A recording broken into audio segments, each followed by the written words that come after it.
Welcome to WWDC. Our new release is iOS 14. This year, we spent time rethinking some of the most iconic elements of the experience on iPhone. Let's dig in, starting with the home screen. Wouldn't it be great if there were a way to organize all of those apps without doing a thing? Well, this year we're doing just that with something called the App Library. It's a new space at the end of your home screen pages that automatically organizes all your apps in one simple and easy to navigate view. Here's my home screen. You can see that all of my apps are automatically organized here. In fact, now with the App Library, I actually don't need all those pages for all my apps. So we created an easy way to hide app pages. I just go into jiggle mode, tap the dots at the bottom, and check this out. I can simply tap to hide the pages I no longer need. Just like that. And now with those pages hidden, App Library is always just a swipe or two away. Each of these categories, the apps I use most, are right here at the top level. So I can launch one of these directly with just a tap. Next, let's turn to widgets. So let's swipe over to Today View and take a look at our new widgets. And you can see they now come in a variety of sizes. So you can pick just the right level of information for each one. So check this out. I'm just going to tap and hold on the weather widget, and I can drag it out of Today View and onto my home screen. And watch, as I move it around, the apps just dance out of the way to make space for my new widget. But you know, right now what I want to do is grab this widget up top. It's a really special one. It's called the Smart Stack. I'm just going to tap it and drop it here. With the Smart Stack, I can easily swipe through widgets to pick just the one I want for the moment. But what's really cool is that the Smart Stack can actually do this for me automatically. So in the morning, I can get my news briefing. Throughout the day, find out when I have a meeting coming up. And in the evening, I might get a summary of my activity for the day. So that's widgets on the home screen. We're excited to see how everyone will customize them in their own way. Next, we're also bringing picture-in-picture to iPhone. So here on my home screen, the Smart Stack is showing me the TV widget, so I can just tap to start playing a show. Now check this out. When I swipe to go home, the video automatically goes into picture-in-picture right over the home screen. And when I launch another app, like Notes, I can keep watching. Now I can drag the picture to another part of the screen. If I want to make it bigger, I can even pinch to zoom. And as I move between applications, it stays with me. And what's cool is I can also swipe it to the side, and the audio keeps playing when it's off screen. Now, here on the home screen, I can bring it back out if I want. And I have controls to get back to full screen playback, or I can just tap the X to close it. Next up, messages. To tell you more, here's Stacy Lysick. Thanks, Craig. First, let's get started with conversations. From the beginning, Messages was designed to make it really easy to get to your newest messages. But with so many active conversations, sometimes it can be tough to get to the ones that are most important to you. So we are introducing a new way to let you stay connected to your most important conversations by letting you pin them at the top of your list so you can always get to them. And you can see messages as they come in with a beautiful animation on the pin. Last, let's chat about groups. First, we're adding inline replies that let you reply directly to a specific message. You can view replies in the full conversation, or you can view them as their own thread so you can focus in on the specific topic. To make it even more clear who a message was meant for, we're introducing mentions. With mentions, you can just type someone's name to direct a message to them. And now you have the ability to only be notified when you're mentioned in the group conversation. And check out the top of this conversation. We have an all-new design for how groups appear. And that's what's coming to Messages in iOS 14.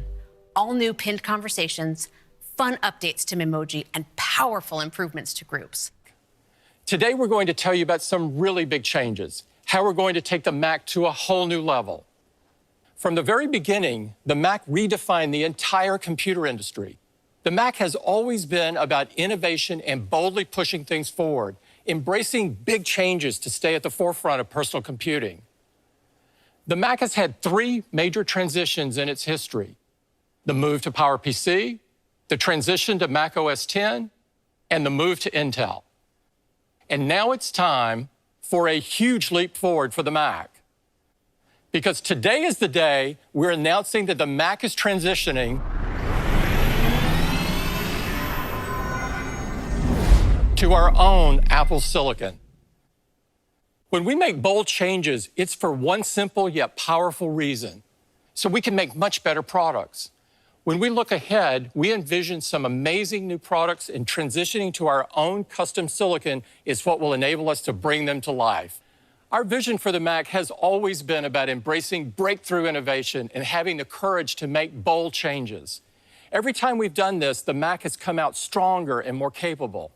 And I have never been more confident about the future of the Mac than I am today. So what's the timeline for this transition?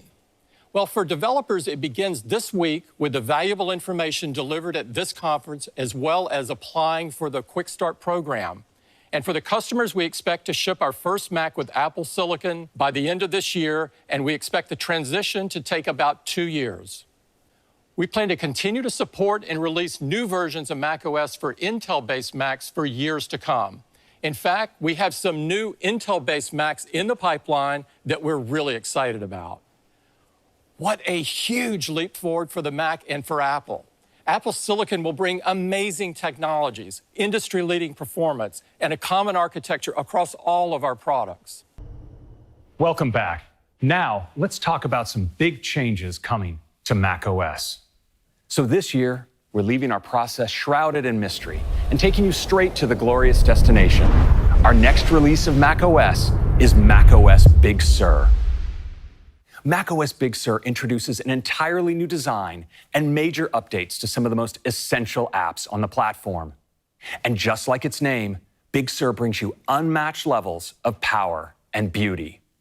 Let's start with design, where we're making the biggest change since the introduction of macOS 10. Let's start with the dock. It has an elegant new design that floats along the bottom of your desktop. And you'll notice that we've created gorgeous new app icons for all of your favorite apps. Speaking of apps, let's take a look at the Finder. You'll notice it has a gorgeous new top-to-bottom design for the sidebar, and it has a compact, space-efficient toolbar. Makes it really easy to get to all of your controls. You may have noticed we've also updated the menu bar. It's now translucent and elegantly takes on the color of your desktop picture. And we've updated the layout of menus as well. We've given all the items just a little bit more room to breathe. Now, on the Mac, we love our ability to get directly at controls, like Wi-Fi or sound. And you can see that we've reworked these to be even more useful. But we've gone even further this year by giving you one place to get at all your controls. We've brought Control Center to the Mac.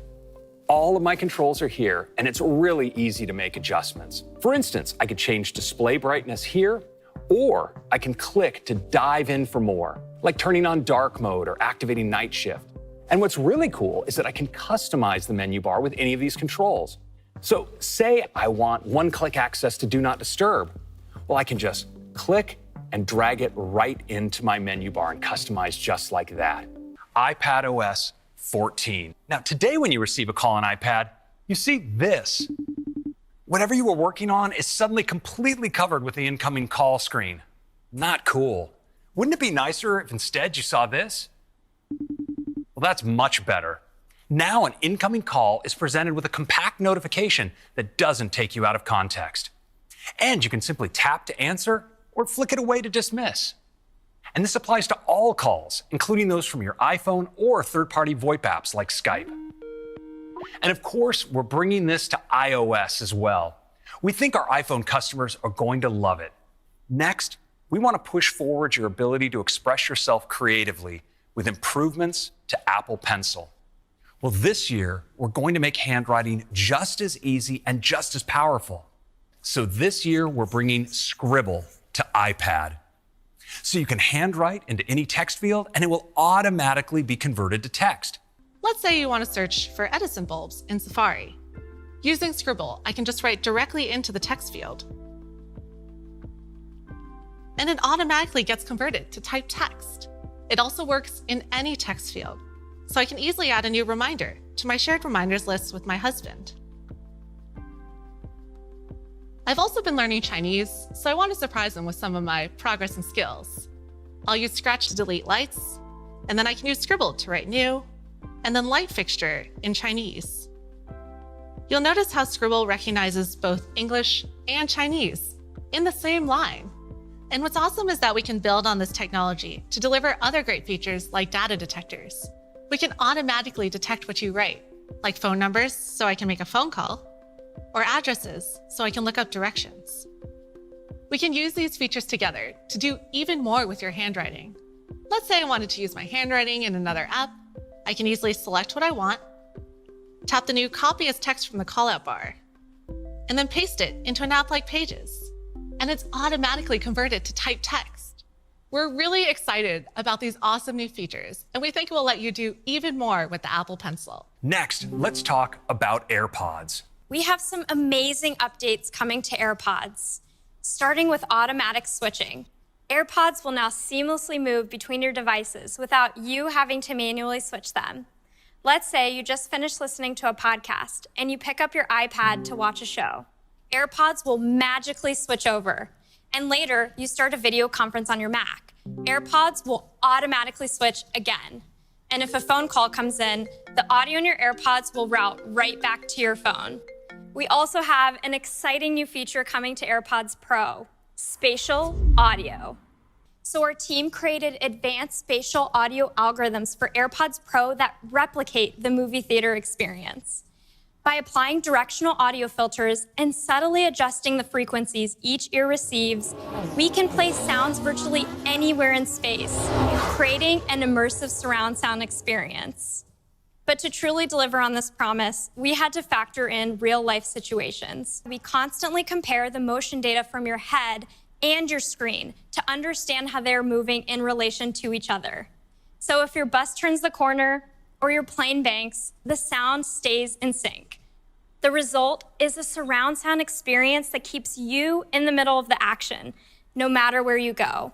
Spatial audio for AirPods Pro will work with content encoded in 5.1, 7.1, and even Dolby Atmos. Next, let's head to the fitness center to hear the latest on watchOS from Kevin. Until today, an app could appear in only one spot at a time on a watch face. In watchOS 7, developers can enable multiple complications, making even more richly personal watch faces. So if you like to use Dawn Patrol for surfing, you can create your own surf watch, including water temperature, swell, and wind speed predictions for your favorite beach. Or new parents can use Glow Baby to see nap, changing, and feeding times all in one face.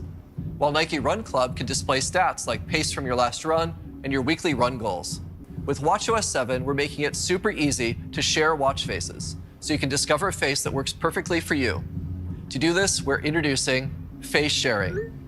It's a great way for the community of Apple Watch wearers to connect and help each other discover all the amazing things Apple Watch is capable of. Tracking your sleep. To tell you about this, over to Vera Carr. We are taking a more holistic approach to sleep by leveraging the devices you use every day to not only track your sleep, but to support you in actually meeting your sleep duration goal. That starts with choosing not only when you would like to wake up in the morning, but also when you'd like to go to bed. The screen will be off during time in bed, so it won't bother you, and a tap displays this simple face. When it's time to wake up, you have a selection of gentle and effective alarm sounds or a silent taptic-only wake-up alarm so you don't disturb your partner. What an incredible day of announcements. As you've seen, we haven't stopped innovating. We pushed all of our platforms forward in some amazing new ways. Our OS releases will be available as developer betas today,